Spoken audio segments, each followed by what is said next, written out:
merci. Je suis vraiment ravi de vous accueillir avec l'équipe du Wagon Lille à ce premier des modèles lillois, mais néanmoins 13e du wagon, hein, toutes villes confondues. Le déroulement va être assez simple. On va aujourd'hui vous présenter, nos élèves vont vous présenter les projets qu'ils ont réalisés pendant 10 jours, à l'issue de 9 semaines de code. On a un jury d'exception qui est là pour nous aider à poser des questions pertinentes, autant sur le point technique, parce qu'il ne faut pas oublier qu'il y a 9 semaines, ils n'y connaissaient rien en développement, autant que sur le point business, où là j'espère que quand même ils y connaissaient un petit peu plus au préalable. Donc voilà, les présentations sont faites. Aujourd'hui les stars, c'est pas nous, c'est nos étudiants, et on est ravis d'accueillir le premier projet, Out of the Fun, Pierre.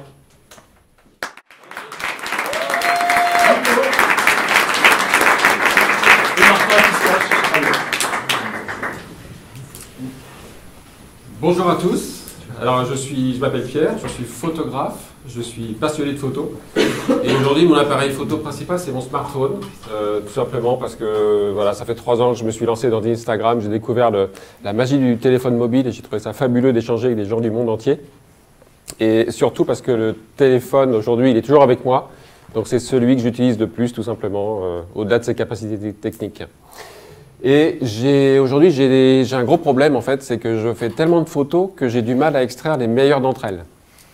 Donc mes photos sont stockées sur mon smartphone, mais elles sont, la capacité de mon smartphone est limitée. Je les stocke sur mon ordi, mais c'est pareil, j'ai un problème de stockage. Je les stocke sur le cloud, mais également compliqué d'aller chercher les meilleures d'entre elles. Donc j'ai vraiment ce souci d'isoler les photos que je veux vraiment préserver, isoler de toutes les photos que je fais chaque jour, parce que j'en fais vraiment énormément. Récemment, un ami est allé à Los Angeles faire un voyage et il a fait des photos avec son smartphone. Et il est revenu avec cet album que j'ai trouvé super. Parce qu'il épouse vraiment les codes de la photo mobile. C'est un objet qui répond à l'esprit mobile, il est nomade, il est léger, on peut l'emmener avec soi, on peut le montrer à ses amis.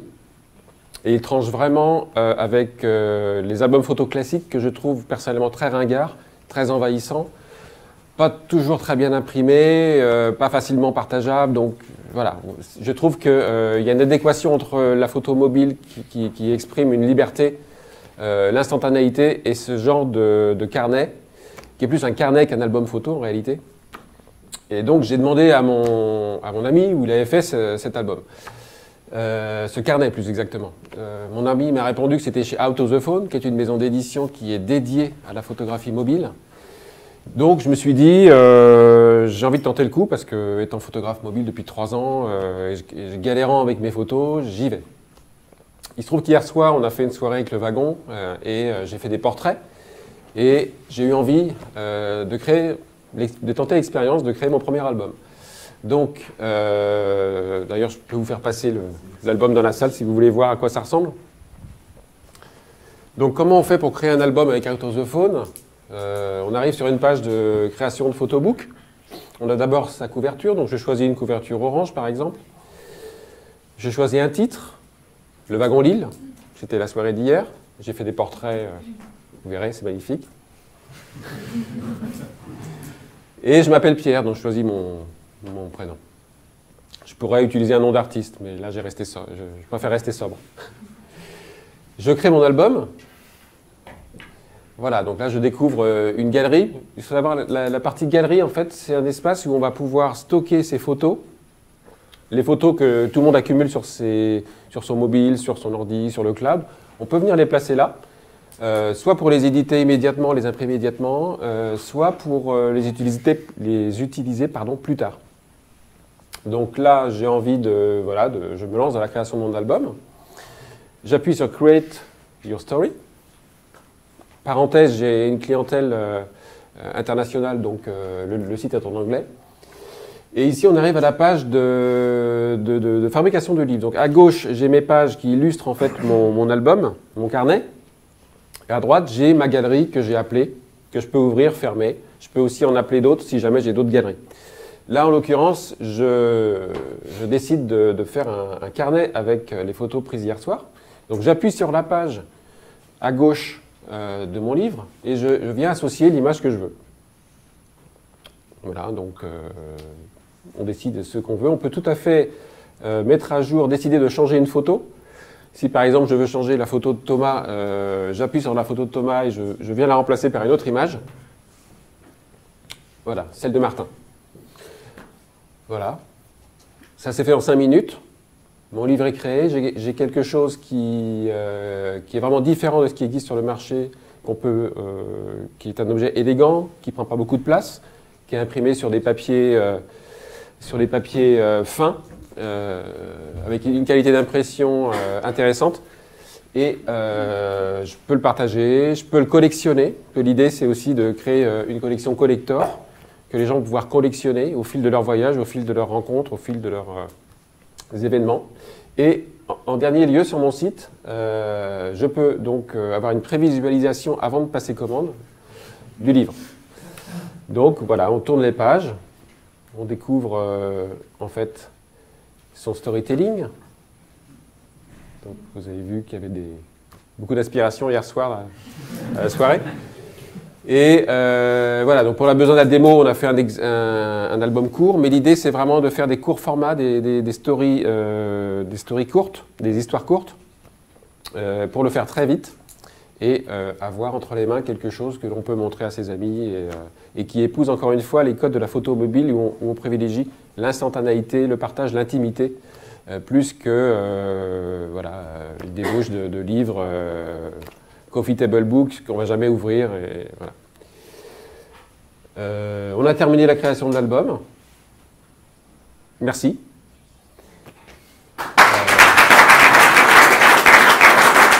Je voulais juste terminer pour remercier l'équipe du Wagon qui nous a aidés à avancer sur des projets compliqués. Et en particulier Martin et Nico, qui m'ont beaucoup aidé à aller au bout de cette appli. Merci. Est-ce que vous avez des questions dans le public sur le projet, le business, des aspects techniques? Est-ce qu'on peut mettre des commentaires sous les photos? Alors, on peut mettre des commentaires. Pour l'instant, en version bêta, on a joué l'aspect très simple en fait de privilégier l'image, mais très rapidement en fait l'application va pouvoir vous permettre d'ajouter des légendes. Il faut juste qu'on travaille un tout petit peu plus sur le site, mais ça c'est quelque chose d'assez simple à implémenter et c'est prévu effectivement qu'on puisse ajouter par exemple en page 1 du bouquin un petit texte qui explique en fait le reportage photo qu'on peut être amené à faire et ajouter également des légendes sous les images en mettant une date, un titre, quelque chose. C'est prévu. Est-ce que vous avez d'autres questions? Excuse-moi. Comment tu t'interfaces avec le fournisseur pour venir créer l'album derrière? Alors après, en fait, on génère un PDF qui est déjà prévu dans l'appli. J'ai des options, mais j'ai pas eu le temps de le dire. Oui, on vous l'a pas montré parce qu'en fait, on est censé en fait être en mode utilisateur. Donc en fait, la jonction PDF se fait entre le site Out of the Phone et l'imprimeur. Mais on a un PDF qu'on est capable de générer en fin de parcours et qui est tout à fait opérationnel pour aller directement chez l'imprimeur. Là, je viens de confirmer, en fait, il va générer directement le PDF, et c'est grâce à ça qu'il pourra discuter avec l'imprimeur. Ouais. Sachant qu'à terme, ce projet est destiné à devenir une application mobile, iOS ou Android. Ça, c'est un premier site web en fait qui mérite qui présente l'intérêt d'exister, déjà capable de faire le job et de tester le marché et de réitérer dessus, etc. Mais derrière, effectivement, si on peut greffer une appli dessus et puis rendre le parcours utilisateur encore un peu plus rapide, puisqu'on est dans la photo mobile, c'est l'étape aussi qui est prévue ensuite. Parce que typiquement, en friction ici, c'est le moment où tu uploads les photos. Typiquement, quand vous avez fait la démo, les photos c'était déjà uploadées. Oui, oui, pour gagner du temps. Ça prend pas beaucoup de temps, hein, ça va assez vite en fait. On peut le faire du mobile, en fait, on peut le faire du mobile directement. Ouais. Et on charge dans la galerie, et en fait on accède directement à la bibliothèque. C'est sauvé sur un compte, quelque chose comme ça. C'est sauvé sur son compte et on récupère en fait tout là. L'avantage c'est de pouvoir utiliser les photos de son mobile et à la fois récupérer et faire les albums sur un écran qui permet quand même de voir un petit peu. Vous pouvez montrer, vous l'avez codé en plus. Ah. Et il y a avec ton mobile. Je peux le montrer. Il y a une bibliothèque de filtres à un moment donné qui Non. peut être implémenté pour... Non, parce que moi je considère que les filtres, il y a des gens qui font ça très très bien. Instagram le fait, Instamatic, il y a tout un tas d'applications dédiées qui appliquent des filtres. Et je pense que les gens, enfin en tout cas pour l'instant, on considère que l'utilisateur a déjà l'esthétique de son livre en tête et qu'il n'a pas forcément envie que la plateforme de publication vienne modifier ses propres réglages. C'est-à-dire que tu considères que je vais sauvegarder dans mon truc des photos sur lesquelles j'ai déjà appliqué le filtre Pour l'instant, oui. qui me plaît. Ok. Sachant qu'en fait, c'est quand même des templates, c'est quand même des carnets, c'est déjà un produit fini. Ouais, non, mais Qui on est existe, d'accord, mais c'est parce que c'est déjà un produit fini. faut que j'ai eu la démarche de... Voilà. C'est ça que les gens achètent. Si Voilà. tu utilises Instagram, tu sauvegardes pas toujours ailleurs que dans Instagram, sauf si tu t'interconnectes à Instagram. parce que t'as À pas- terme, ce serait le. Voilà, d'accord. c'est Ça qui peut, manquait ça comme, peut être une feature supplémentaire à terme. injonction. Mais les gens font. Aujourd'hui, il y a tellement d'applis qui font ça très bien. Instagram en tête, Ipstamatic fait ça de façon fabuleuse. Il y a d'autres applis comme Pro Camera, etc. Snapseed qui permet de retoucher des photos d'une façon assez exceptionnelle. Donc voilà. Après, c'est une question aussi de ciblage. Pour l'instant, moi, je m'adresse à une cible plutôt de photographes qui connaissent déjà toutes ces astuces. Et après, l'idée, c'est d'ouvrir sur un public plus grand pour pouvoir justement peut-être proposer des options supplémentaires. Et Pierre a déjà une communauté bien développée. Oui, je travaille déjà depuis 3 ans avec une communauté Instagram. J'ai une vingtaine de milliers de followers en fait sur mon compte. Et en fait, ces gens-là sont des gens qui sont déjà très captifs à ce produit. Au début de ton pitch, tu nous as embarqué dans un voyage où les gens, tu ne retiens pas les bonnes photos, etc. Enfin, c'était un peu flou, en tout cas, tu ne nous as pas amené à ton produit. Ouais. Ce que j'aurais voulu entendre, c'est visiblement ton produit ne répond pas à un problème. C'est-à-dire que les gens ne se disent pas putain, ce produit-là, il va changer ma vie dans la mesure où je ne vais plus me faire chier avec ça. D'accord ? Donc ton produit, par contre, il substitue. C'est-à-dire qu'avant, les gens, avant d'utiliser ton produit, ils faisaient quelque chose déjà. Ouais. C'était chiant. C'est quoi ça ? C'est quoi à quoi tu substitues aujourd'hui ? Il y a deux choses. Il y a d'une part la cible des photographes mobiles qui aujourd'hui n'est pas adressée. C'est-à-dire que tous les faiseurs d'albums photos, les grosses sociétés, Photobox, etc., font des albums photos standards qui, encore une fois, sont, à mon avis, pas très beaux. Donc déjà, ça c'est le premier truc. En fait, il y a deux choses. Il y a la cible, qui pour moi est la cible plutôt des gens qui sont utilisateurs de smartphone. Et le deuxième argument, c'est de créer des objets différents, plus qualitatifs, au format différent, avec des papiers différents. Donc on est dans l'idée de créer des nouveaux objets papier à une cible qui est en attente de ça.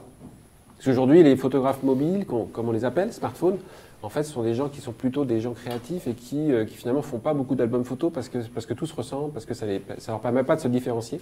Donc il y a les deux aspects. Il y a la cible. En fait, il y a une différence de positionnement et il y a une différence dans le produit physique qu'on y apporte. Ok. Bah, c'était ça ton pitch. C'est ça mon pitch. C'est une question ou Moi, j'ai une question qui va paraître ultra triviale. Ça coûte combien ? Ah oui, c'est une bonne question. Ça va coûter entre 20 et 25 euros. Et autre question, les photos elles sont téléchargées depuis l'ordi. Les photos sont téléchargées depuis l'ordi. L'idée, c'est de pouvoir à terme les télécharger directement. C'est déjà possible depuis l'iPhone. C'est déjà possible de Ça, l'appeler l'iPhone. On accède directement à la bibliothèque. En fait, Ouais. déjà. Tu peux faire un Google Connect par exemple, un truc comme ça parce que, Absolument. t'as Absolument. énormément- C'est l'idée. L'idée, c'est de greffer Instagram, c'est de greffer Google, c'est de greffer Flickr, c'est de greffer les différents distributeurs services photo donc tout le monde utilise. Pour l'instant, on l'a fait en mode desktop voilà, pour lancer l'appli, mais très très rapidement, il faut qu'il puisse y avoir des interactions entre les différentes plateformes de réseaux sociaux qui sont effectivement incontournables. C'est vrai qu'en 10 jours, c'est quand même une honte que vous n'ayez pas Ouais, Il y a d'autres questions dans le public? Je me chauffe encore. Vas-y, Damien. Du coup, globalement, à la fin, donc, de ton dit, je te dis merci. Tu as besoin de quoi maintenant pour continuer? Qu'est-ce que tu vas faire demain? Qui peut t'aider? Comment faire, etc. Alors, premièrement, une équipe, parce qu'en fait, je porte le projet tout seul. J'ai mes compagnons de route qui m'ont énormément aidé, mais aujourd'hui, je recherche des associés, plutôt profil technique. Et puis ensuite, levée de fonds pour développer, parce que ça va demander beaucoup d'argent pour pouvoir le développer à grande échelle, puisque mon marché est mondial en fait.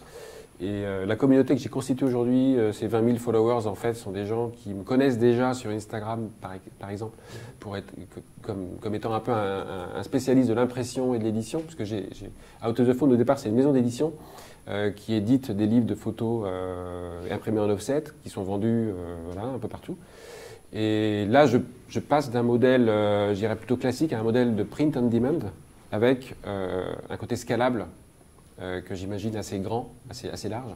Donc pour faire ça, pour aller toucher une cible mondiale large, il faut des moyens, il faut aller toucher les autres pays, il faut une équipe pour pouvoir développer des nouveaux produits en permanence, etc. Il y a un positionnement un peu à la Moleskine en fait. Exactement. C'est un peu le modèle. C'est un peu le modèle de réinventer un peu Moleskine a réinventé le carnet photo. Moi, j'ai envie de réinventer l'album photo que je trouve poussiéreux. Et sur une cible d'une nouvelle génération de photographes qui, pour l'instant, encore une fois, n'est vraiment pas adressée. C'est-à-dire que c'est l'appareil photo numéro 1, mais on s'en occupe pas. Tu as toute une histoire autour du lancement de Moleskine, comment les mecs sont de oui, il y a la Craft Company aussi. Ouais, j'ai vu ça. Et c'est hyper, je pense qu'il y a pas mal de trucs inspirants parce que c'était vraiment complètement. En fait, c'est de mettre de la créativité dans l'album photo qui depuis des lustres est resté le même. Il y a des gens comme Blurb qui font des choses bien, qui ont des programmes de construction, de configuration d'albums très aboutis, mais ils se ressemblent tous. Donc réinventer le modèle avec tout un tas de features de papier, de format, en ciblant en particulier une cible, une clientèle qui a évolué. La photo a évolué. La photo, ça a été. Il y a eu une révolution depuis des années. Le smartphone, c'est vraiment au cœur de la photo aujourd'hui. En France, on a toujours tendance à décrier la photo mobile, mais de plus en plus, aux USA, ça fait des années qu'ils considèrent que le smartphone, c'est l'appareil photo. En France, c'est en train de pousser. Donc moi, je veux m'inscrire dans cette vague-là et être un peu le précurseur des nouveaux outils qui permettront de faire des beaux livres avec ces images de smartphone.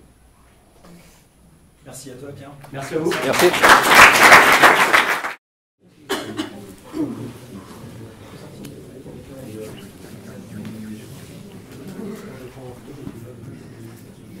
Bonjour à tous, donc je m'appelle Vanessa. Alors avant de commencer, je vais vous faire travailler un petit peu. J'aimerais que tous ceux qui ont déjà envoyé des fleurs, fait livrer des fleurs, lèvent la main. Super. Donc, gardez les mains en l'air. Tous ceux qui ont été vraiment satisfaits de leur commande, vous pouvez la laisser en l'air, sinon vous pouvez baisser vos mains. Bon, il y en a déjà un petit peu moins. Alors il se trouve que vous pouvez tous baisser vos mains maintenant. Alors il se trouve que moi aussi j'envoie souvent des fleurs, soit pour les naissances, pour des anniversaires, à mes amis à Lille, j'en ai beaucoup maintenant, et aussi à ma famille qui est un petit peu plus éloignée. Alors le problème c'est que mon petit fleuriste en bas de chez moi, il a des super créations vraiment originales à des prix pas trop chers, mais bon voilà, il ne va pas livrer dans toute la France malheureusement. Donc je suis obligée de passer par internet, sur Interflora ou Aquarelle. Le problème, c'est que les catalogues sont quand même pas terribles, c'est assez classique et c'est souvent cher. Donc moi, ce que j'aimerais bien en fait, c'est retrouver ce que j'ai chez mon petit fleuriste, en bas de chez moi à Saint-Quentin, le retrouver sur un site et puis pouvoir acheter des créations originales sur ce site-là. C'est exactement ce que Blodine propose. Donc en fait, j'arrive sur le site et je vois bien que c'est des artisans locaux, puis je regarde un petit peu leur création. Donc je vois bien que ça change un petit peu des catalogues Interflora. C'est assez sympa. Ça tombe bien, c'est l'anniversaire d'une de mes amies demain, sur Lille. Donc je vais voir un petit peu ce que les fleuristes lillois peuvent proposer. Il y a pas mal de choses. Donc il y en a un petit peu beaucoup. Donc je sais que c'est son anniversaire, donc je vais pouvoir trier ça par occasion. Et puis, je sais qu'elle aime le rose, donc elle est du rose. Voilà. Et puis, le premier me paraît pas mal, à 45 €, ça correspond à mon prix. Voilà, donc j'arrive sur la fiche du produit. C'est pas mal, hein, je vois qu'il y a des calas dedans, donc je vais commander ce bouquet-là. Puis, je vois toutes les créations du fleuriste en même temps, donc c'est pas mal. J'aime bien son style, donc allez hop, je commande. Ok, donc là, mon amie Cécile, je vais lui envoyer des fleurs. donc Cécile Vénéziani, donc à Lille. Puis ce qui est bien, c'est que j'ai toujours la photo de mon bouquet sur le côté avec le montant. Donc ça, c'est top. Donc rue Nationale sans faute. À Lille. À Lille. Et puis bon, je vais peut-être lui mettre un petit message aussi avec bon anniversaire, ma poulette. Voilà. Qu'elle sache quand même que c'est moi qui lui envoie les fleurs, je vais peut-être lui marquer Vanessa, quoi. Il est fatigué, Baptiste, après 9 semaines de code. Il en fait plus. Voilà, donc bon, j'ai pas envie quand même que ce soit ma copine Cécile qui reçoive la facture, donc je vais peut-être rentrer une adresse de facturation. Donc Vanessa, Massio, donc elle est 12 rue du Colonel Fabien, à Saint-Quentin. Comme ça, vous saurez tous où j'habite. Saint-Quentin. C'est loin. 0200. Bon, c'est à 1 heure, ça va. Ah, c'est pareil. Non, Saint-Quentin dans l'Aisne, hein, ouais. C'est pas en Yvelines, 0200. Voilà, bon, mon téléphone, tu rentres n'importe quoi, on s'en fout. Et pas de commentaires, donc je valide. Voilà, donc là, ce qui est bien, c'est que j'ai toutes les dispos de livraison de mon fleuriste. Ben, je vais lui livrer ça demain après-midi, ce sera très bien. Voilà, je valide. Bon, je n'ai pas ma carte sur moi, donc on va s'arrêter là. Mais ce qui est bien, c'est que je vais pouvoir voir si le fleuriste a bien reçu ma livraison, si elle est bien livrée, etc., etc. Donc ça, je vais pouvoir, à ce moment-là, je vais pouvoir recevoir aussi une photo du bouquet qui a été effectivement réalisé. Parce que le problème, c'est que souvent, vous commandez ça, et puis vous avez ça, quoi. Donc c'est bien d'avoir une petite photo. Voilà. Donc en tant que cliente, je suis assez contente parce que finalement, j'ai acheté une création originale auprès d'un fleuriste local. C'est tout à fait ce que je recherchais. Bon, après, il se trouve que moi, dans la vraie vie, je suis fleuriste. J'ai 3 boutiques dans l'Aisne. Et côté fleuriste, c'est pas mal non plus. Parce qu'aujourd'hui, je suis un peu comme mon client. C'est-à-dire que j'ai pas trop le choix, quoi. Si je veux offrir un service à mon client de pouvoir envoyer des fleurs à Montpellier, par exemple, je suis obligée d'avoir un service de transmission. Donc ça coûte cher, il faut que je m'abonne. Enfin, ça coûte vraiment très très cher. Avec Blodine, je peux mettre en avant mes créations florales, je peux vraiment mettre en avant le style de ma boutique, et puis je peux mettre mes produits en vente, ou les retirer de la vente si par exemple j'ai plus ce produit-là en magasin, par exemple. Donc c'est vraiment en temps réel, et au moins j'ai une vraie relation avec mon client. C'est-à-dire qu'il va pouvoir me laisser des avis, il va pouvoir dire s'il aime ma boutique, s'il aime mes produits. Donc j'aurai une vraie connexion avec lui. Voilà. Merci à tous. Ah, j'ai oublié. Un grand merci aussi à Baptiste et à François-Xavier qui ont été super acolytes. Voilà. Non, acolytes. Voilà. Merci à eux. Des questions dans le public? Avant qu'on passe à notre jury. Claire, tu as bien fait de nous rejoindre, en plus tu es assise à la place qu'on t'avait réservée. Si tu as une question, vas-y, je t'en prie. Non, pour le concept très sympa. Merci. Et je pense que justement les fleuristes aussi n'ont pas forcément des compétences web, ou ils ont encore du mal à se faire une image en ligne. Ouais. Donc ça peut être une solution simple. Et puis justement avoir une cible plus grande que leur voisinage. L'idée justement c'est comme ça, ils pourront faire leur boutique en ligne directement sur le site, quoi. Donc après, ce qui serait bien et ce qui sera certainement développé après par la suite, c'est qu'il pourra s'en servir de catalogue même directement en magasin. C'est-à-dire qu'il aura sa boutique sur un petit écran tactile en magasin, et puis il pourra aussi proposer à ses clients qui viennent en magasin ses produits de cette façon. Donc, mais là on a vu le côté client pour acheter des fleurs, mais est-ce qu'on peut voir aussi les boutiques justement, taper la ville et voir toutes les boutiques autour de chez nous? Alors pour l'instant, oui, on a eu 10 jours de code, mais oui. Non, mais par la suite, ça peut être ouais. L'idée c'est de vraiment coller, de voir les boutiques, ouais, c'est l'idée de pouvoir vraiment. Quand vous cherchez un produit, par exemple, pour envoyer des fleurs sur Montpellier, vous n'allez pas, déjà souvent les fleuristes n'ont pas beaucoup de sites, c'est vrai. Vous n'allez pas aller faire le tour de tous les petits sites qui existent pour aller voir éventuellement ce qu'ils font. Donc là, tout est réuni en un seul site. Et en plus, il n'y a pas d'abonnement, il n'y a pas de... L'idée, c'est de se rémunérer vraiment juste sur la vente, quoi. Donc, sans engagement, sans rien. Donc une commission sur le montant. une commission sur le montant de la vente en fait. Mais au fleuriste, lui, de s'inscrire sur le site, ça ne lui coûte rien. Et comment tu vas recruter les fleuristes? Parce qu'un des gros enjeux, là déjà, le site il est superbe parce que les Merci. photos sont belles, que les créations sont belles, mais si le fleuriste il fait une photo pourrie, sans passer par la super appli qu'ils vont avoir développée juste avant avec les beaux filtres et tout, l'impact il n'est pas le même, ça c'est un point. Et deuxièmement, c'est comment tu recrutes les fleuristes. Est-ce que tu valides pour t'assurer de la qualité puisque c'est ton métier, comment tu te fais connaître auprès d'eux, et après comment tu leur ramènes des clients, parce que c'est quand même un business hyper concurrentiel. Ouais.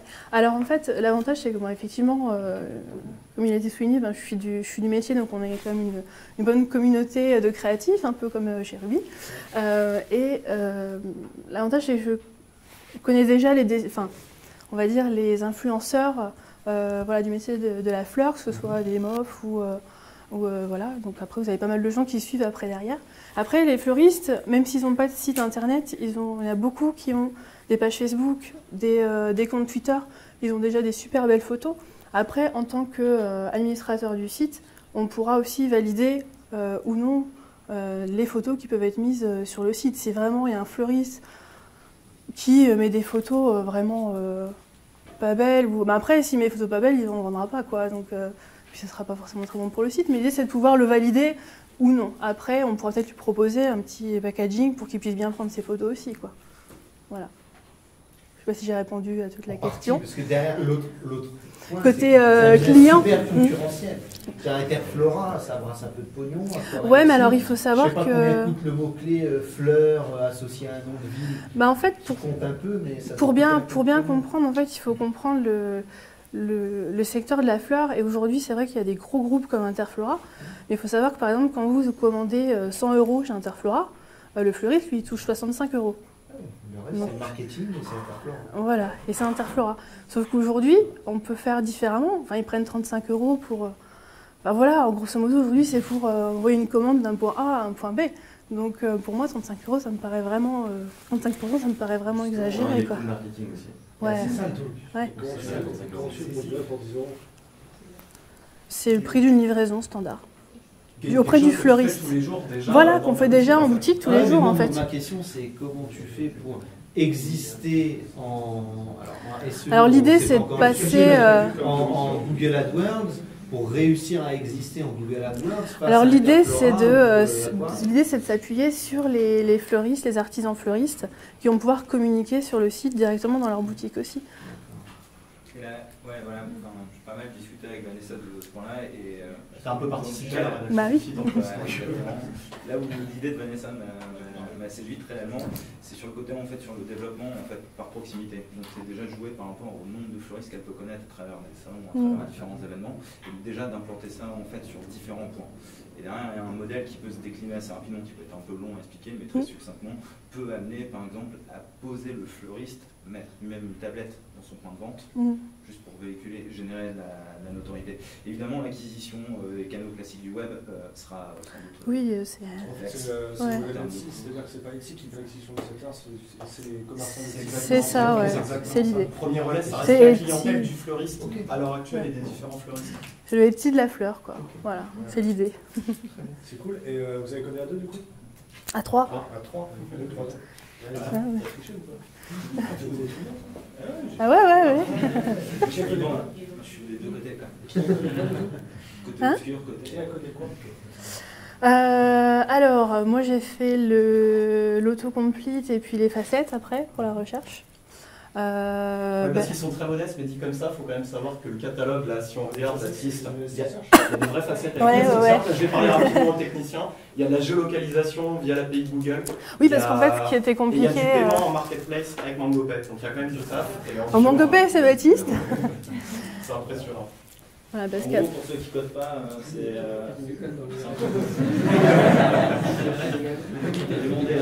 ils ont encore fait Amazon, quoi. Voilà, oui, parce qu'après, à chaque fois, tout est trié, quoi. Donc, ça paraît tout simple comme ça. Refaire un petit peu plus tous les dashboards clients fleuristes, clients fleuristes qui puissent recevoir effectivement la photo, que ce soit un petit peu plus interactif, qui valide directement sur son smartphone, et puis après que le fleuriste puisse être averti. Parce que là, il reçoit un SMS quand il a une commande. Ouais, normalement un SMS. Ouais. Et pour rebondir aussi sur la question qui était posée par rapport aux images, on s'est pris un peu la tête justement par rapport au uploader d'images pour qu'on ait un système de crop qui soit mis en place pour que, alors derrière on ne remplacera pas, et ça difficulté tout site e-commerce de travailler sur du fond blanc parce que c'est beaucoup plus classe. Bien sûr, les utilisateurs ou les mecs qui vont fournir les photos, en général, ne vont pas forcément tuer du blanc. Par contre, ce qui est important, c'est que le produit soit visible, centré et que ça soit très joli et bien agencé. Et sur la problématique des photos, une approche à la Airbnb est tout à fait possible, quoi, parce que justement, sachant qu'en plus la cible est encore plus ciblée. Ciblée. Moi, je pourrais être client, j'aime bien le côté local des fleuristes et j'aime pas trop savoir Interflora. Je sais pas comment ils se fournissent, sûrement à Rungis et avec des choses assez classiques. J'aime bien le côté un peu original. La question que je me pose, c'est moi les douleurs que j'ai eues dans les commandes, c'était souvent la livraison. Parce que c'est un produit qui est très vite périssable. Faut pas rater une journée ou deux parce que sinon c'est plus des fleurs, c'est des pétales. Et du coup, comment vous avez prévu d'adresser ce problème pour avoir le produit qui arrive assez rapidement entre les mains de la personne, qu'il arrive détérioré? Alors en fait, quand un client vient en boutique et va faire livrer des fleurs, voilà, c'est notre client et en général on va le livrer sous les 4 heures, ça peut être livré, donc il y a une forte réactivité. Après le problème c'est qu'il y a une telle grogne des fleuristes envers Interflora ou d'autres réseaux, c'est quand vous recevez une commande Interflora avec un bouquet imposé qui ne correspond pas du tout au style de votre boutique, pas du tout à vos fleurs, puis comme vous êtes adhérent vous êtes obligé de le faire, souvent vous en avez marre de recevoir ces commandes-là et donc souvent vous mettez un peu... De souvenirs, c'était des livraisons, c'était des plages horaires, genre on passera entre 14 et 18 heures. Ouais. Et donc ça c'est un problème dans la livraison des fleurs, c'est que moi je peux... Alors après on peut faire une option où on appelle les gens avant de livrer par exemple. On va livrer dans cette plage horaire-là, mais pour être sûr que la personne soit bien chez elle, on l'appelle juste avant, donc ça, on l'appelle côté surprise, mais au moins la personne elle a son... Et alors, vous avez livré avec Colibweb ou pas? Est-ce que vous avez livré avec Colibweb? Non. Elle ne connaît pas Colibweb. Si, je connais Colibweb. Et ça fait 9 semaines que je suis à Lille, je connais Colibweb. Moi j'ai deux petites... La première, c'est la typo du footer, elle est très très très très bleue et discrète si tu descends tout en bas. Oui. Ok, d'accord. Voilà, c'est la télé. Du matos de merde. Je l'accueille et il me dit que c'est de la merde. Je pense que c'est l'adaptateur de la version. C'est vos yeux. Je pense que c'est très bien pour regarder un film. Voilà. Et après, C'est peut-être même fait pour la base. après mon autre note, sur le pitch, quand tu pitches et tu interroges le public, tu poses des questions super tranchées. Moi j'étais là avec la main en l'air, je me dis est-ce que j'étais vraiment satisfait? C'est comme si tu demandais à tout le monde de lever la main en disant est-ce que vous êtes à peu près d'accord avec la phrase suivante? Et tout le monde est là. Je sais pas si je suis à peu près d'accord. Parce que là c'est juste, tu vois, il faut que dans la tête des gens c'est tout de suite oui tout non, oui non, sinon tu te retrouves avec des gens qui savent même pas si le... J'y penserai la prochaine fois. Vous auriez voulu un meilleur service. Vous auriez voulu avoir des meilleures fleurs. Tout le monde va dire ah bah oui. Moi je noterai pour la prochaine fois, comme ça je noterai dans les questions.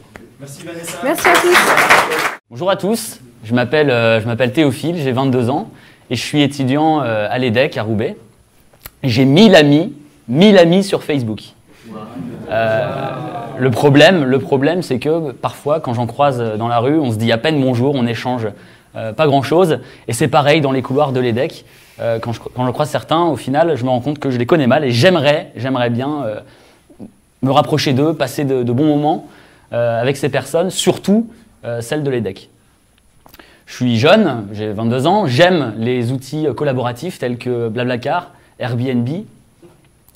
Et seulement, j'ai vu une étude récemment qui disait qu'une personne faisait plus confiance à quelqu'un qui était bien noté sur Blablacar qu'à son voisin de palier ou à son collègue de couloir au bureau.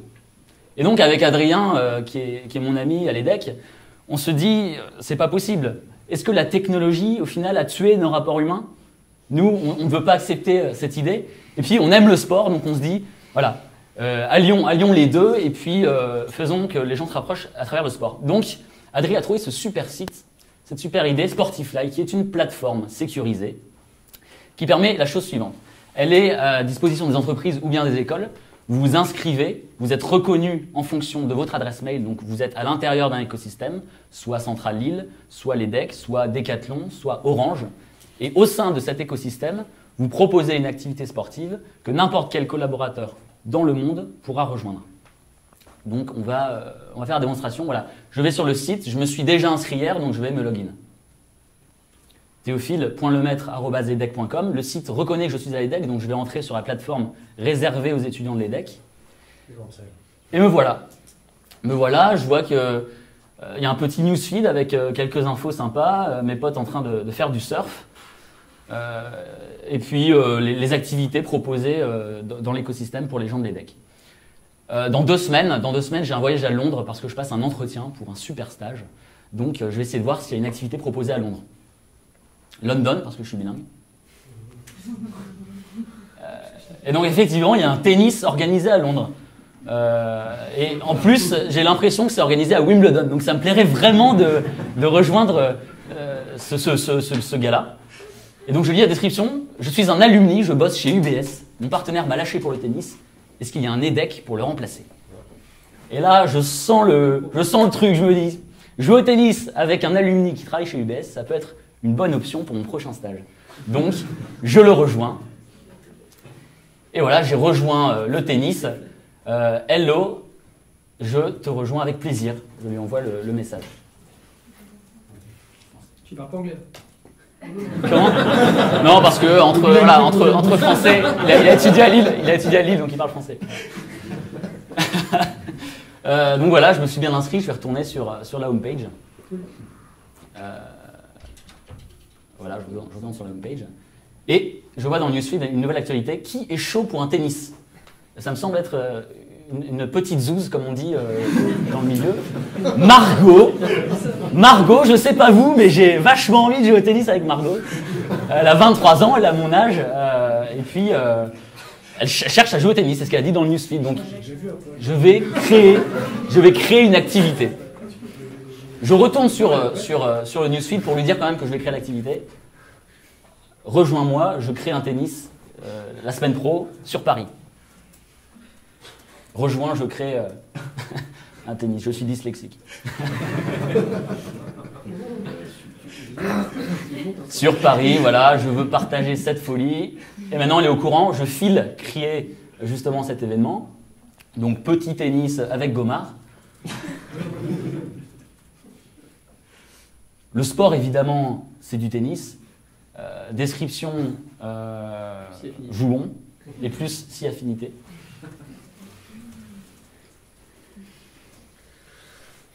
Combien de joueurs? 2 évidemment.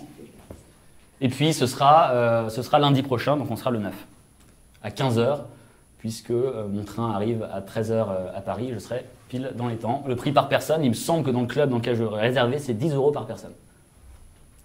Je le crée, et il ne faut pas que j'oublie d'ajouter un lieu. Donc je vais choisir un endroit où je peux jouer au tennis.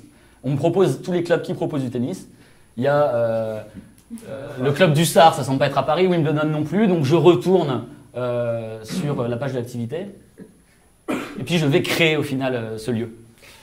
Donc le nom du club, c'est le Petit Club de Versailles. La rue, je connais l'adresse par cœur. Et donc, le concept, c'est que chacun va venir alimenter la base de données de clubs disponibles en proposant des sports. Et chaque EDEC ou chaque personne travaillant chez Orange aura la possibilité de les rejoindre et de les utiliser. Donc, je m'inscris à cette activité. Et puis, j'attends que Margot me rejoigne. Et effectivement, elle m'a rejoint. Donc, c'est magnifique. Je pourrais faire un tennis avec Margot. Au final, je ne sais pas si la description que j'ai mise sur mon profil va plaire à Margot. Donc, je vais aller vérifier quand même mon profil. Voilà, j'ai une super photo, je trouve. Je m'appelle Théo, j'ai 22 ans. Mon crew, c'est mon association. L'équivalent d'une entreprise, ce serait le département, donc comptabilité, marketing. Là, le crew, ça s'appelle OGIO. Et puis, j'ai le détail de mes prochaines activités. Je me suis inscrit à pas mal d'activités. Et enfin, mes statistiques. Voilà, le nombre de fly, c'est le nombre d'activités que j'ai faites. Le nombre de rencontres que j'ai faites, j'en ai fait 4. 3 matchs de tennis, 1 match de rugby. Je vais faire monter mes stats en créant une nouvelle activité. Voilà, je peux me déconnecter. Et finalement, je me dis que cette plateforme, elle est vraiment géniale parce qu'elle permet deux choses. Elle permet aux étudiants de mieux se connaître à travers le monde, en se faisant confiance parce qu'ils viennent du même milieu, ou du moins de la même école. Et d'un point de vue plutôt entreprise, ça permet au RH de travailler avec un nouveau vecteur qui va augmenter la cohésion des équipes et qui va surtout permettre d'avoir des after-work un peu plus transpirants. Je vous remercie pour votre attention.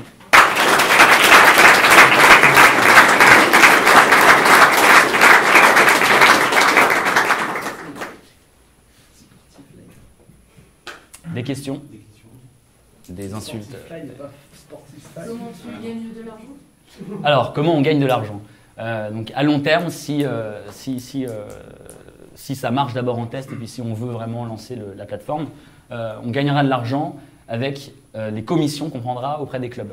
Et on ajoutera la fonctionnalité booker dans le club. Donc, en fait, l'idée, c'est de créer du trafic, créer du volume et les rediriger vers les clubs dans lesquels ils vont réserver, puisque ce sera nous qui gérerons la liste des clubs. Sur le modèle de la fourchette. Il faut lui donner son accord, alors. Absolument, c'est ça. C'est un partenariat avec le club. Il faut créer son club, mais il faut d'abord que le club ait accepté avant qu'il apparaisse dessus. Alors, dans un premier temps, c'est la communauté qui alimente. Et dans un deuxième temps, quand on aura assez de trafic, là, on va arrêter cette alimentation par la communauté. On créera nous-mêmes les clubs. Et donc, il y aura une discrimination en fonction de ceux qui auront accepté un partenariat. Et donc, qui fileront, je ne sais pas, 10% du booking, du prix du booking. Et puis, ceux qui ne veulent pas apparaître dans la base de données, qui n'apparaîtront pas dans la base de données. On fait de la bande à faire. Absolument. Pourquoi tu n'as pas branché Google Play API pour choisir les lieux? Parce qu'on était deux et qu'on n'a pas eu le temps. Tu vas le faire demain ou pas? Oui, l'autocomplete et ouais. Parce que choisir un lieu, c'est trop chiant, t'as tellement masse quoi. Ouais. C'est clair, c'est clair. Et puis tu veux de le créer plusieurs fois avec des... Absolument, absolument. Et pour ça, il faut faire ce qu'on appelle... s'il n'y avait pas l'autocomplete, c'est une regex et c'est très long à faire pour pouvoir checker les virgules, les majuscules. Enfin. Donc on a lu la doc, puis on s'est dit qu'on n'allait pas le faire. On peut faire sans regex, t'inquiète pas. J'aime pas les regex, Non, c'est bon. Tu prévois de mixer les communautés ou pas? Parce que tu peux avoir été étudiant à l'EDEC et maintenant être chez Orange. Absolument, et c'est pour ça qu'il y a un alumni. L'alumni travaille chez UBS, donc il a également son groupe, ou potentiellement en tout cas son groupe UBS. Donc grâce à son adresse mail, il va se connecter sur une plateforme différente. Après, effectivement, ce qui serait optimal, ce serait de pouvoir, une fois qu'on est sur son compte, switcher de la plateforme, je ne sais pas, Central Lille à la plateforme UBS, ou l'inverse. Ça, faut qu'on travaille dessus. Central Lille, tu perds ton email le lendemain où tu as fini l'école. Non, c'est pas vrai, Central, il la garde. Non, tu la gardes même. Non, ça se garde, une adresse comme ça se garde. Non, mais t'inquiète pas, parce que dans les écoles pauvres coloniciennes, on la garde pas après. Il faut de la place dans les places. C'est que les écoles à 48 €. Et tout se paye, mon brave monsieur. Après, il y a des écoles comme Centrale où c'est sponsorisé par l'État, c'est tes impôts qui payent. Voilà. Il y a des écoles où tu n'as pas les moyens d'aller faire du tennis. Est-ce qu'il y a d'autres questions, s'il vous plaît? C'est le débat. Moi, personnellement, au niveau du positionnement, je trouve que tu es trop à cheval entre le monde de l'entreprise et le monde de l'étudiant. Focus-toi sur un des deux et déploie, quoi. Parce que le business que tu veux faire avec les RH, je le comprends, mais peut-être que tu t'en branles pendant un moment, non? Déploie sur un vecteur et essaie de marcher sur deux. On se dit que dans l'état actuel de la plateforme, ça fonctionnera mieux dans une entreprise. Parce que l'étudiant aura moins tendance à se connecter, à faire l'acte de connexion. Après, faire de l'acquisition virale sur Facebook sur des étudiants, c'est quand même beaucoup moins cher que sur des gens qui bossent chez ça prend moins de temps en fait, c'est juste ça. Mais après, sur l'usage, je pense qu'au sein d'une entreprise, on reviendra plus souvent créer une activité que chez un étudiant qui a déjà son BDS, lui proposant plusieurs activités et qui utilise énormément Facebook. Ouais, donc au niveau des étudiants, l'approche, c'est de travailler avec les BDS. Le truc, c'est que pour travailler avec les étudiants, il faut qu'on développe un peu la plateforme et qu'on introduise un peu de gamification, par exemple, pour les faire revenir. Parce que je pense que si aujourd'hui ils se connectent sur la plateforme, ils vont y aller une fois, ils vont rencontrer quelques personnes, et après ils ne vont plus passer par la plateforme s'il n'y a pas un petit peu de gamification pour les faire revenir dessus, un système de points. Tout le côté stats, c'est où tu pourrais acheter des badges. On attend de développer cette partie-là pour vraiment faire une com. Déjà là, on va la tester auprès de nos potes à l'EDEC. On va voir si ça prend un petit peu. Et justement, du coup, dans cette logique de rétention, pourquoi il n'y a pas de notation? Ça prend trop de sens à ce moment-là, moi je trouve, d'avoir de la notation. Il faut le faire. Parce que justement, Gomard, elle va venir faire un tennis avec toi, et puis finalement, elle a foutu une étoile en marquant que t'étais un gros. Absolument. C'est bon 10 jours, oui, voilà. On était 2, on a eu que 10 jours. Deal. Au début de ton pitch, tu avais l'air de dire que la notation c'était de la merde et t'en voulais pas, quoi. À quel moment j'ai dit ça? La notation? C'est pas ce que t'as dit au début de ton pitch? Moi j'ai entendu ça. Non, non, non, c'est pas ce que j'ai dit. J'ai dit qu'on faisait plus facilement confiance à quelqu'un qui était bien noté sur Blablacar qu'à son voisin de palier au bureau. Et donc tu voulais que les gens ils se rencontrent, etc. Bah, je trouve ça dommage qu'on fasse confiance à un inconnu parce qu'il a une bonne note et pas à son voisin de palier. Donc là, la note, elle sera plutôt, elle aura ouais. En fait, c'était pas... ce sera dans le jeu, la note. Ce sera plutôt du jeu, la note. On mettra des notes. Non, mais on mettra des notes. On mettra des notes pour jouer. Mais le but, c'est que les gens se rapprochent au sein de leur communauté. C'est ça. Et pas que tu te dises non, je te croise tous les jours, mais je te parle pas. Voilà, et puis j'ai plus confiance. Il faut que tu aies plus confiance en une personne sur le placard parce qu'il y a une photo, un numéro et des avis que sur ton collègue de boudoir que tu croises tous les jours, mais à qui tu dis juste bonjour, mais tu connais pas plus. Et rien n'empêche de lui dire t'es vraiment naze au foot, je jouerai plus avec toi. C'est le jeu aussi. Vous avez codé tout à deux, tout seul? Alors les profs nous ont aidés sur les passages tricky, mais oui, on était 2. Et pour la suite, vous êtes autonome, comment ça se passe? On est 2 jusque décembre. Après, j'ai un stage à Paris, Adrien part en Chine. Est-ce que vous êtes autonome sur la partie technique du développement sur ce site? Ouais. Oui, ouais. Mais après, si on va apporter des nouvelles features comme la gamification, il faut qu'on lise les docs. Mais on va être à 2. C'est comme ça qu'on apprend aussi. C'est que l'objectif, c'est aussi de progresser, d'apprendre. Au final, si ça marche, tant mieux. Si ça marche pas, et ben, ça aurait été une super expérience et on aura appris à coder. On pourra mettre junior web développeur sur LinkedIn. Là, c'est une question un peu tech. En fait, concrètement, là, on a vu l'interface pour booker un tennis. Ouais. Mais genre l'interface pour booker un foot est sensiblement plus compliquée, d'accord? Pour booker un foot, oui, ça dépend à qui on s'adresse en fait. Mon point c'est qu'on est d'accord que c'est pas du tout là, c'est sensiblement plus compliqué de faire une interface pour booker un foot. Absolument. À 22. Tu vois, ouais. Tennis à 2 quoi. Ouais. Bah, il y aura plus de... Et puis de booker physiquement un terrain de foot. Tous les terrains de foot ne sont pas forcément à louer comme un terrain de tennis. Ouais. C'est vrai qu'ils viennent pas. Okay. C'est pas la même expérience utilisateur. Merci beaucoup. Merci beaucoup. Vous devez la regarder comme ça. Bonjour à tous. Après moi, je pense que c'est la bière, donc c'est la bonne nouvelle. Encore 15 minutes de concentration. Je m'appelle Romain et je suis chasseur occasionnel, passionné de chasse au canard. Et je voudrais d'abord remercier mon frère Édouard, qui était sur le projet qu'on va vous présenter, ainsi que Clément. Il est où Clément? Voilà, Clément qui nous a filé aussi un sacré coup de main. Et donc, je voudrais vous présenter un petit projet sans prétention. On n'a pas fait beaucoup de front, donc la page est simple, mais vous allez vite comprendre où je veux en venir. Alors, pour revenir à nos histoires, je suis chasseur de canards. Alors, le canard, comment ça se chasse? Ça se chasse généralement à la hutte. Donc, pour ceux qui ne connaissent pas, une hutte, c'est une petite cabane qui est située juste à côté d'une mare et dans laquelle les chasseurs se camouflent, se cachent, pour chasser justement les canards.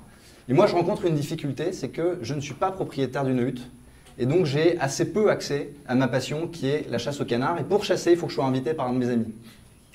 Et à force, je suis un petit peu pesant. Et puis Édouard, lui, de son côté, il est aussi chasseur, et il a un peu plus de chance que moi, ou peut-être plus de moyens, et il est propriétaire d'une hutte de chasse. Mais même s'il a un peu plus de moyens que moi, il a mis une bonne partie de son patrimoine dans cette hutte. L'entretien lui coûte cher et donc il a du mal à financer cette activité lui aussi, d'autant qu'il ne l'utilise pas systématiquement et qu'elle est bien souvent libre et à disposition. Et donc on a discuté ensemble, on s'est dit comment est-ce possible qu'aujourd'hui l'offre et la demande ne réussissent pas à mieux se rencontrer. Et alors on a fait comme tout le monde, on a demandé à notre meilleur copain Google louer une hutte de chasse et on a essayé de voir ce qui était proposé. Alors on va faire confiance à Google et prendre le premier lien qui est généralement vraiment le plus pertinent.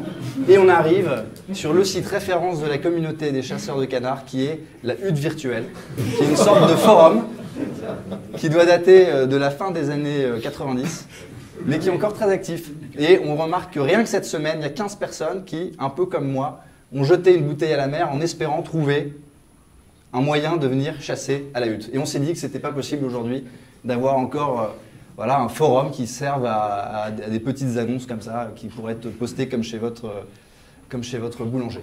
Et donc, pour vous, nous avons créé Air Gabion. Air Gabion. Un gabion, c'est une hutte de chasse. C'est dans le jargon, il y a plusieurs appellations. Un gabion, c'est le nom d'une hutte de chasse. Et donc, la vocation d'Air Gabion, c'est de rendre accessibles les meilleures huttes de France aux chasseurs comme vous et moi. Alors moi, ce qui m'intéresserait, ce serait d'aller en baie de Somme, parce que pour ceux qui connaissent, c'est vraiment la Mecque, c'est la destination de la chasse au canard. Et donc, je vais rechercher dans la baie de Somme. Et je m'aperçois que je peux affiner ma catégorie. Je vois déjà qu'il y a l'air d'avoir des gens sérieux. Et comme il y a plusieurs catégories, moi je vais préciser que je veux vraiment une hutte et pas un marais dans lequel je me baladerai à pied. Mais moi ce qui m'intéresse, c'est de pouvoir prendre l'apéro dans la hutte. Donc je recherche une hutte, j'affine ma recherche. Et puis je vois qu'il y a plusieurs territoires qui me sont proposés. Et je descends un peu et je suis très intéressé par ce qui arrive à la fin, à savoir une carte. Alors pourquoi c'est important? Parce que le canard est un gibier migrateur qui suit donc des routes de migration. Et donc, comme dans le commerce, l'emplacement est hyper important.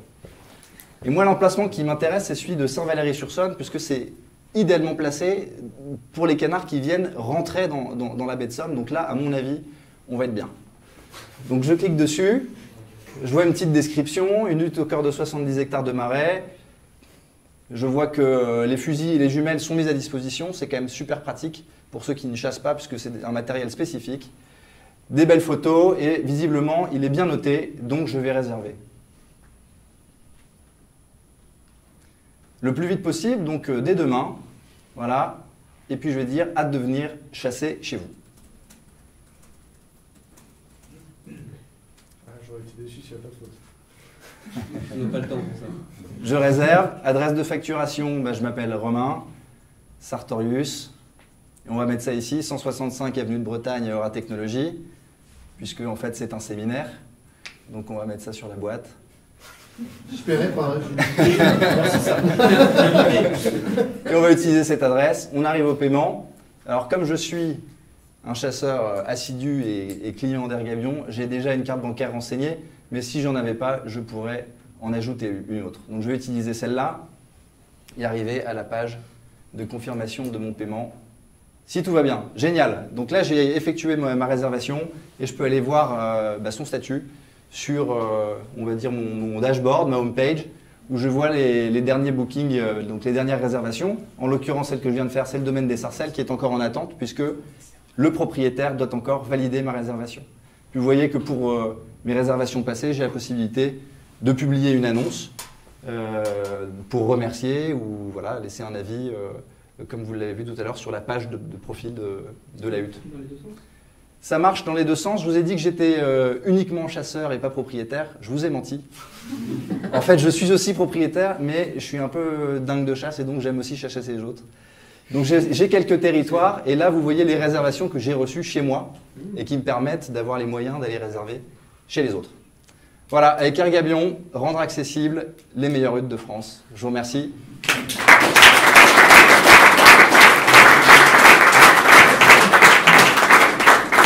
Alors juste, puisque j'ai le privilège de finir, je voudrais remercier au nom de tous les étudiants, chaleureusement, l'équipe pédagogique du wagon, Thomas, Cécile, Fix, un peu quand même si tu étais aussi étudiant, Antoine, je ne sais pas s'il est encore dans la salle, et puis un coucou chaleureux à Paris, et merci d'avoir lancé cette formation qui était hyper utile pour nous.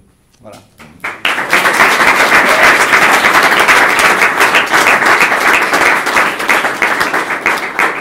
Je crois qu'il y avait des questions.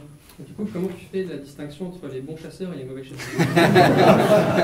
Alors, tu penses probablement être original en posant cette question.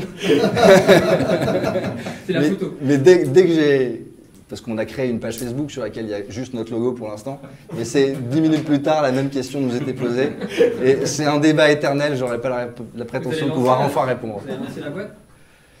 C'est les chasseurs qui décideront. C'était une excuse pour apprendre à coder justement. La première vocation, elle est pédagogique et l'idée, on l'a trouvée pendant le wagon. Donc, j'ai pas fait le wagon pour ça. Édouard non plus. Clément encore moins parce qu'il n'est pas chasseur. Voilà, donc là, il y en a rien la casquette d'entendre parler de canard. Mais pourquoi pas, en tout cas, il y a des communautés existantes de chasseurs. C'est un milieu très soudé, c'est un petit milieu de plusieurs dizaines ou centaines de milliers de chasseurs, mais qui est un petit monde, avec des communautés existantes dans des groupes Facebook qui sera, je pense, assez simple d'aller interroger. Puis moi, je connais personnellement aussi un certain nombre de chasseurs, donc c'est les chasseurs qui décideront s'ils ont envie du produit. Est-ce que tu peux élargir ta cible en proposant des sorties en barque pour aller pêcher? Je veux dire, quand j'étais au Québec, le gros problème pour aller pêcher, c'était d'avoir une petite hutte pour faire son trou, tu vois. Donc, je veux dire, il doit y avoir d'autres communautés qui sont un petit peu dans le même esprit, et peut-être que du coup, un chasseur qui va aller pêcher un coup, tu vois. Est-ce que tu peux élargir ta cible comme ça? C'est complètement envisageable, mais je pense que c'est pas par là qu'il faut commencer. Parce que d'un point de vue externe, la chasse pourrait représenter un ensemble homogène. Et en fait, il y a beaucoup de spécificités. Et un chasseur de gibier d'eau n'a pas forcément grand-chose en commun avec un chasseur de grand gibier. Voilà, c'est pas les mêmes styles de chasse, c'est pas les mêmes personnalités. Et donc, nous, on a envie de proposer une plateforme qui soit le paradis pour la communauté des chasseurs de gibier d'eau. Ensuite, si on arrive à prouver le modèle sur cette verticale-là, soit on pourra ajouter des nouvelles catégories ou dupliquer le système. Mais je ne voudrais pas diluer l'expérience dans quelque chose qui soit trop générique. Il est déjà bouclé, le site là. Il est ouais, quasiment bouclé. C'est jamais fini, mais il est opérationnel. Ouais. Le paiement qu'on a vu n'est pas, c'est pas fake, quoi. On parle vraiment, on travaille vraiment. Ils ont fait un gros travail avec MangoPay parce qu'ils travaillent en marketplace, donc c'est quand même un gros challenge bien plus complexe que d'implémenter un simple paiement one shot d'un client à un marchand, puisque là vous récupérez des sommes que vous devez reverser moins commission aux propriétaires, etc. Donc c'est du beau boulot. Et dans le modèle, vous louez le chasseur loue ses fusils aussi? Non, aujourd'hui, le modèle, c'est uniquement de la location de huttes. Maintenant, comme c'est une chasse, je le disais, qui est très spécifique, qui demande un matériel spécifique, puisqu'on chasse de nuit, donc c'est des fusils spéciaux avec des lunettes, donc c'est pas le même fusil que celui que vous voyez dans le sketch des inconnus qui chassent au bois.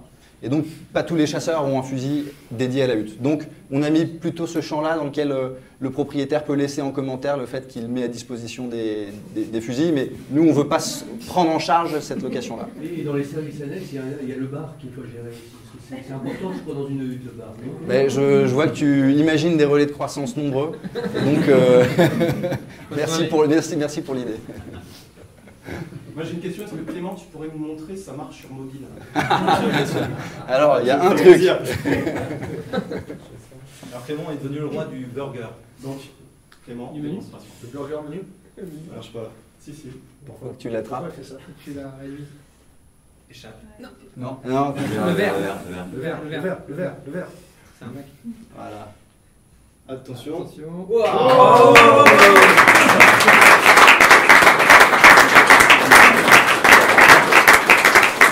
Et donc la vidéo se coupe, c'est pas une erreur technique, c'est pour éviter de consommer à votre insu les 3 gigas de data que vous payez chèrement à SFR. Voilà. Moi j'ai une question sur la page où tu scrolles et tu as la carte en bas. Pourquoi avoir mis la carte en bas? Pourquoi pas à droite comme un site que tout le monde connaît très bien? Avec les cartes à gauche. Bon, parce qu'on n'a pas eu envie de s'inspirer d'une petite start-up sans prétention. Et que... Parce que c'est vrai que c'est pratique, quoi. C'est extrêmement pratique. Et effectivement, on pourrait envisager de modifier ça, de modifier ce comportement. Voilà, de copier Airbnb. Ils nous ont déjà chouré une partie de notre nom. Alors,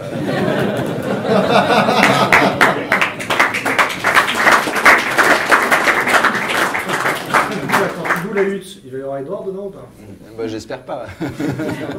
Est-ce que du coup, là ton produit c'est de louer des huttes, est-ce que tu pourrais pas faire la même chose mais avec des rencontres chasseurs où du coup Edouard va venir chasser avec toi, dire le week-end prochain j'irai venir chasser, un peu comme le Sportifly mais genre on appellerait le Gabion Fly quoi.